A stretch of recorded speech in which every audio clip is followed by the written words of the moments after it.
मैं हूं पल्लवी और आप सभी का स्वागत करती हूं आज के इस सेशन में। दोस्तों, आज के इस सेशन में हम सभी चर्चा करेंगे क्लास 12 BSCB बोर्ड के सूरदास के पद काव्य खंड का दूसरा चैप्टर काव्य खंड के दूसरे चैप्टर सूरदास के पद में जितने भी पद हैं उन सभी पदों के हिंदी अर्थ पर आज के इस वीडियो में हम सभी चर्चा करेंगे। जैसा कि आप सभी जानते होंगे कि किसी भी चैप्टर का अर्थ जानने के बाद उससे रिलेटेड ढेर सारे ऑब्जेक्टिव क्वेश्चंस भी तैयार हो जाते हैं और यदि आप चाहें तो आप इस वीडियो को देख करके अपने ऑब्जेक्टिव क्वेश्चंस खुद से लिख सकते हैं और उसे याद कर सकते हैं। दोस्तों, आप सभी कॉपी और पेन लेकर के तैयार हो जाइए। आज के इस वीडियो में हम सभी सूरदास के पदों के हिंदी एक्सप्लेनेशन पर चर्चा करेंगे। यहाँ गलती से तुलसीदास लिखा गया है, इसके ठीक बाद वाले वीडियो में हम सभी तुलसीदास के पद पर भी चर्चा करेंगे। आज हम सभी सूरदास के पद पर चर्चा करते हैं। दोस्तों, सूरदास के पद पर चर्चा करने से पहले मैं आपको बता दूं कि आज के इस वीडियो में सर्वप्रथम हम सभी कवि परिचय पर चर्चा करेंगे और कवि परिचय के ठीक बाद हम सभी हिंदी अर्थ पर चर्चा करेंगे। तो चलिए दोस्तों, बिना विलंब किए हम सभी सूरदास के कवि परिचय पर चर्चा करना शुरू करते हैं। सूरदास जी का जन्म 1478 ईस्वी के अनुमान में हुआ था। आसपास में माना जाता है कि 1478 ईस्वी के आसपास में हुआ था, अर्थात सूरदास का जन्म 1478 ईस्वी अनुमानतः हुआ था तथा इनका निधन 1583 ईस्वी में हुआ था। कब हुआ था दोस्तों? निधन की बात है तो 1583 ईस्वी में इनका निधन हुआ था। ये दिल्ली के निकट सीही नाम के एक गांव के रहने वाले थे और उनके गुरुजी जो थे उनका नाम था महाप्रभु वल्लभाचार्य। वे पर्यटन, सत्संग, कृष्ण भक्ति और वैराग्य में रुचि लेते थे। जन्म से अंधे थे तथा बड़े होने पर दोनों आंखें जाती रहीं। जैसे जैसे बड़े होते गए, जन्म के साथ उनकी दोनों आंखें जाती रहीं। उनकी प्रमुख रचनाओं में सूरसागर, साहित्य लहरी, राधा रसकेली और सूर सरावली इत्यादि प्रमुख हैं। इनके 4 रचना है जो कि मोस्ट इम्पॉर्टेंट है और इससे भी ऑब्जेक्टिव क्वेश्चंस कई बार के बोर्ड एग्जाम में पूछे जा चुके हैं कि सूरसागर के लेखक का नाम क्या है। सूरसागर को किसने लिखा है? तो सूरदास ने। साहित्य लहरी, राधा रसकेली और सूर सरावली। तो सूरसागर और सूर सरावली को आप सूर से याद रख सकते हैं कि सूरदास का नाम है, सूर से शुरू होता है, इसलिए सूरसागर और सूर सरावली तथा साथ ही आप साहित्य लहरी और राधा रसकेली को भी याद कर लीजिएगा। चलिए दोस्तों, अब हम सभी आगे बढ़ते हैं। उनकी मृत्यु 1583 ईस्वी में हुई थी, जो कि मैं आपको बता चुकी हूँ। पाठ परिचय में थोड़ा सा और जान लेते हैं। प्रस्तुत पाठ में दोनों पद सूरसागर से लिया गया है। कहाँ से लिया गया? सूरसागर से। यहाँ सूरगार ने सूरसागर से लिया गया है और इन पदों में सूर की काव्य और कला से संबंधित विशिष्ट प्रतिभा का अपूर्व झलक मिलता है। सूरदास के पद वाले चैप्टर में कुल 2 पद लिए गए हैं, जिन्हें प्रथम पद दुलार भरे कोमल मधुर स्वर में सोए हुए बालक श्री कृष्ण को जगाने के लिए सुबह होने का संदेश दिया जा रहा है। भोर होने की सूचना देते हुए बालक श्री कृष्ण को जगाने का प्रयास किया जा रहा है। साथ ही द्वितीय पद में पिता जी के गोद में, नंद जी के गोद में बैठ करके बालक श्री कृष्ण को भोजन करते हुए चित्रित किया गया है, दिखाया गया है। तो चलिए दोस्तों, बिना विलंब किए हम सभी अब पद के ऊपर चलते हैं कि किस प्रकार से यह पद लिखा हुआ है। सबसे पहले यह जो पद है यह ब्रज भाषा में लिखी गई है, इसीलिए इसकी भाषा थोड़ी जटिल है। आप सभी ध्यान से सुनिए और इसके अर्थ को समझने का प्रयास कीजिए। हमारा जो पहला पद है वो कुछ इस प्रकार है। जागिए ब्रजराज कुंवर, जागिए ब्रजराज कुंवर, कंबल कुसुम फुले, कुमुद वृंद सकुचित भय, भृंग लता भुले। जागिए ब्रजराज कुंवर, जागिए ब्रजराज कुंवर, कंबल कुसुम फुले, कुमुद वृंद सकुचित भय, भृंग लता भुले। इसका अर्थ हम कुछ इस प्रकार से स्पष्ट कर सकते हैं कि प्रस्तुत पद वात्सल्य रस के भाव और सूरसागर से संकलित हैं, जिसमें सूरदास जी मातृ स्नेह के भाव प्रदर्शित कर रहे हैं। माता यशोदा अपने पुत्र श्री कृष्ण को सुबह होने का संदेश देते हुए जगा रही हैं। वह कहती है कि हे ब्रज के राजकुमार, हे ब्रज के राजकुमार, अब आप जाग जाइए, कमल के पुष्प खिल गए हैं, कुमुदिनियां भी गई हैं। कुमुद रात्रि के खिलते ही, क्योंकि इसका संबंध चंद्रमा से है इसलिए वो मुरझा जाती हैं और भ्रमर कमल पुष्पों पर मंडराने लगे हैं। इसीलिए अब आप जाग जाइए। क्या कर रहे हैं? जागिए ब्रजराज कुंवर कंपल कुसुम फूले, कुमुद वृंद संकुचित भये भृंग लता भूले। अर्थात जागिए हे ब्रज के राजकुमार, कमल कुसुम फूले, कमल का फूल भी खिल गया है और कुमुदनियाँ भी रात्रि के समय में संकुचा जाती है इसलिए संकुचा गई है, मुरझा गई है, भृंग लता भूले और साथ ही भंवरे भी कमल पुष्प पर मंडराने लगे हैं। चलिए हम सभी नेक्स्ट जो लिखा हुआ है पर इसके अर्थ को जानने का प्रयास करते हैं। नेक्स्ट अर्थ है टमचुर खगरोर। टमचुर खगरोर सुनह बोलत बनराई, राम भक्ति गो खरिकानी में बछड़ा हिट बधाई। क्या कह रहा है कि टमचुर खगरोर सुनह बोलत बनराई, राम भक्ति गो खरिकानी में बछड़ा हिट बधाई। इसका अर्थ हम कुछ इस प्रकार से प्रस्तुत करेंगे। प्रस्तुत पद वात्सल्य भाव के और सूर सागर से संकलित हैं। इसमें सूरदास जी मातृस्नेह का भाव प्रदर्शित कर रहे हैं। इतना आप पहले पद के सभी लाइनों में लिखिएगा 18 लाइन और इसके बाद लिखिएगा जो मैटर होगा। अर्थात माता यशोदा अपने पुत्र श्री कृष्ण को भोर होने का अर्थात सुबह होने का संदेश देते हुए जगा रही हैं और वह कहती है कि हे ब्रजराज कुंवर अब जग जाओ। और इसके बाद क्या प्रतीक देती हैं? इसके बाद कहती हैं कि सवेरा होने के कारण अब सुबह हो गया है, सवेरा होने का प्रतीक है कि मुर्गे की भी आवाज़ आने लगी है। अब मुर्गे भी बोलने लगे हैं, बांग देने लगे हैं और पशु पक्षी चिड़िया का कलरव प्रारंभ हो गया है, मतलब पक्षियाँ भी अब बोलने लगी हैं। गौशाला में गायें बछड़ा के लिए रंभा रही हैं, बछड़ा सहित अब जाना चाहती हैं। गौशाला में गायें उठ गई है। क्या है? टमचुर खगरोर सुना, टमचुर खगरोर सुना बोलत बनराई, मतलब वन की दिशा से आवाजें आने लगी है। किसका? चिड़ियों की आवाजें आने लगी हैं और साथ ही साथ मुर्गों की आवाजें आने लगी हैं। तो चलिए टमचुर मीन्स होता है मुर्गा। क्या होता है? मुर्गा। और खग मीन्स होता है चिड़िया और रोर मीन्स होता है कोलाहल। क्या होता है? कोलाहल। और बनराई मतलब वन, मतलब जहाँ पेड़ पौधे की संख्या अधिक हो वहाँ से वन की दिशा से आवाजें आने लगी हैं, मुर्गा बोलने लगी हैं, चिड़ियाएँ बोलने लगी हैं। सुनह बोलत बनराई, अब इस आवाज़ को सुनिए और हे कृष्ण, हे ब्रजराज कुंवर अब चलिए, हे ब्रज के राजकुमार अब उठ जाइए, अब भोर हो गई हैं। राम भक्ति गो खरिकानी में बछड़ा हिट ढाई। राम भक्ति गो खरिकानी में बछड़ा हिट ढाई। खरिकानी का मतलब क्या होता है? बारे में, मतलब जिसको हम लोग बारी बोलते हैं, खरिकानी। बछड़ा हिट ढाई मतलब वो अपने बच्चे के सहित अब जाना चाहती है। कहाँ? बारे में, बारी में जाना चाहती है। कौन? गाय। गो मीन्स गाय। गाय अपने बच्चे के सहित अब बारी में जाना चाहती हैं। नेक्स्ट जो कि कुछ इस प्रकार है। विधु मलिन रवि प्रकाश गावत नर नारी, विधु मलिन रवि प्रकाश गावत नर नारी, सूर श्याम प्रातः उठो अंबुज कर ढारी।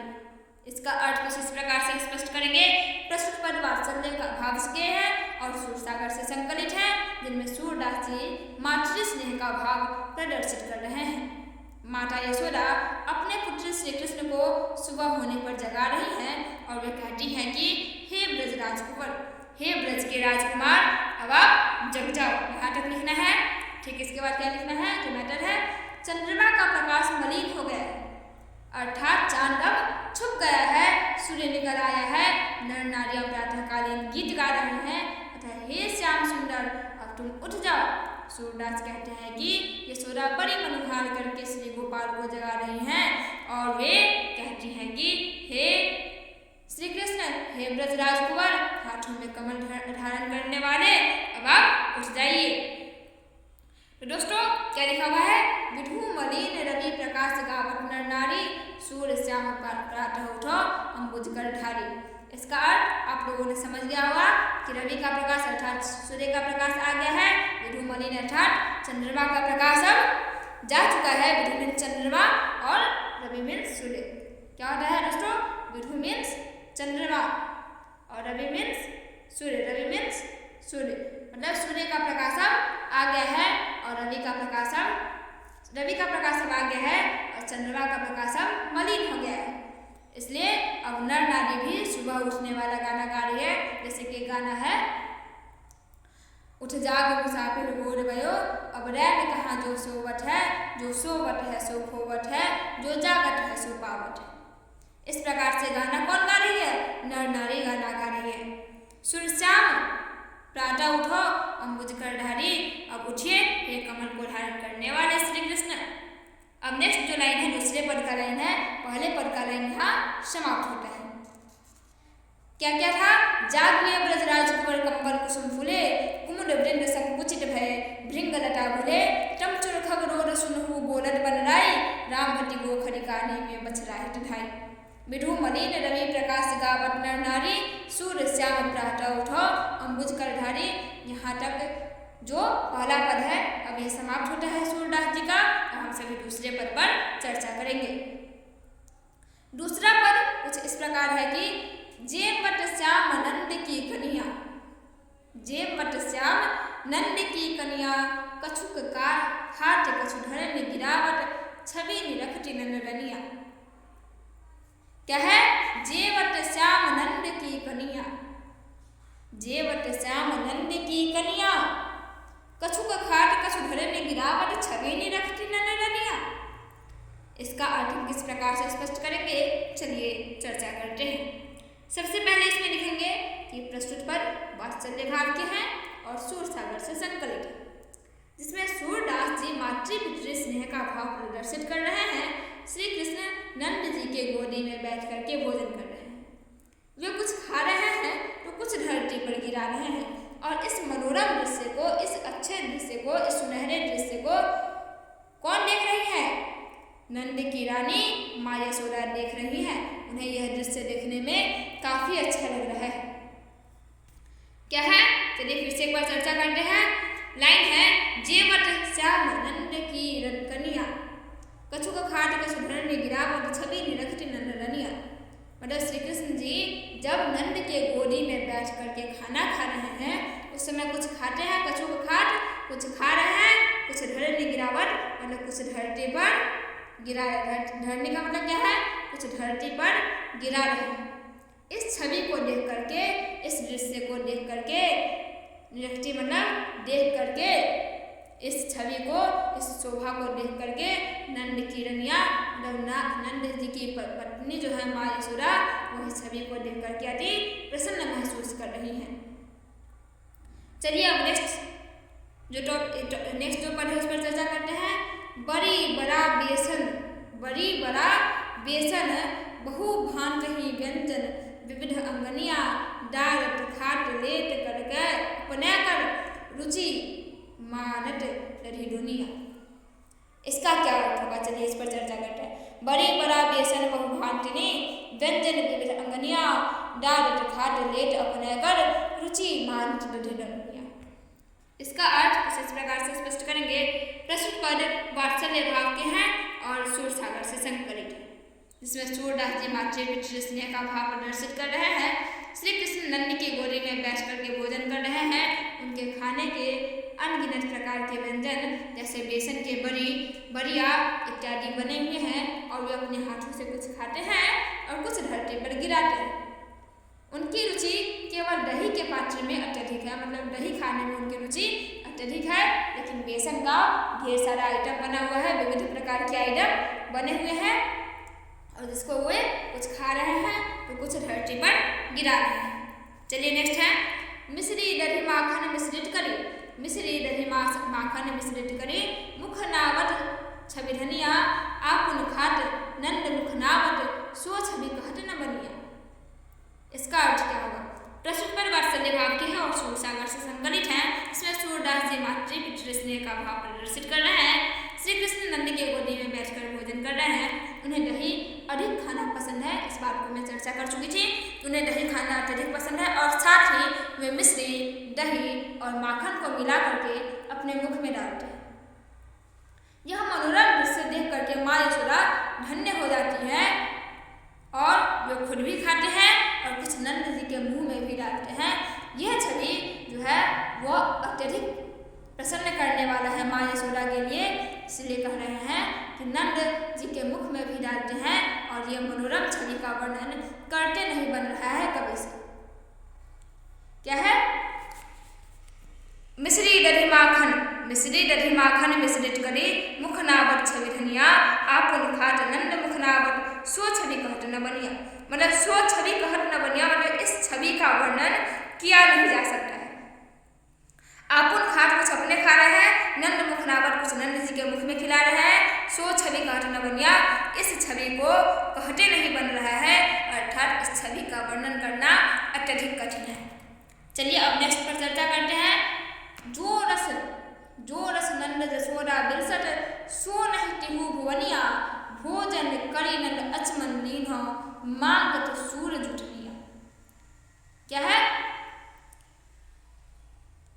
सो रस नंद जसोदा बिलसत सो नहीं तिहु भुवनिया, भोजन करी नंद अचमन लीन्ह मांगत सूर जुठनिया। इसका अर्थ होगा कि प्रस्तुत पद वात्सल्य भाव के हैं और सूरसागर से संकलित है। इसमें सूरदास जी मातृपितृ स्नेह का भाव प्रदर्शित कर रहे हैं। श्री कृष्ण नंद के गोद में बैठकर भोजन कर रहे हैं। इस दिव्य क्षण का जो आनंद है वो नंद और यशोदा को मिल रहा है। यह तीनों लोगों में किसी को भी प्राप्त नहीं हो सकता, यह केवल नंद और यशोदा जी को ही मिल रहा है।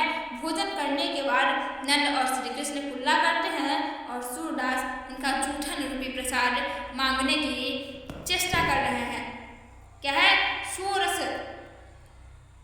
जो रस नंद जसोदा बिलसत, जो रस नंद जसोदा बिलसत सोच कर नहीं तीनों भुवनिया। इस दृश्य का जो आनंद है वो नंद जी और यशोदा माँ ले रही हैं। भोजन करी नंद अचमन लीन्ह, भोजन करने के बाद नंद जी और कृष्ण जी अचमन लेते हैं, मतलब कि कुल्ला करते हैं। मांगत सूर जुठनिया, अर्थात उनका जो जूठन है, खाने के बाद जो खाना बच गया है उसको सूरदास जी प्रसाद रूपी ग्रहण करना चाहते हैं, इसलिए वह मांग रहे हैं। दोस्तों आज के इस सेशन में हम इतना ही लेते हैं। ठीक इसके बाद वाले वीडियो में ऑब्जेक्टिव क्वेश्चंस की वीडियो लाई जाएंगी, जो कि नीचे हमने PDF के तौर पर तैयार कर लिया है। हम फिर मिलेंगे अगले वीडियो में किसी नए टॉपिक के साथ। तब तक आप सभी अपना ध्यान रखें। Thanks for watching this video. Please like, share and subscribe this channel. Thanks a lot. Thank you so much.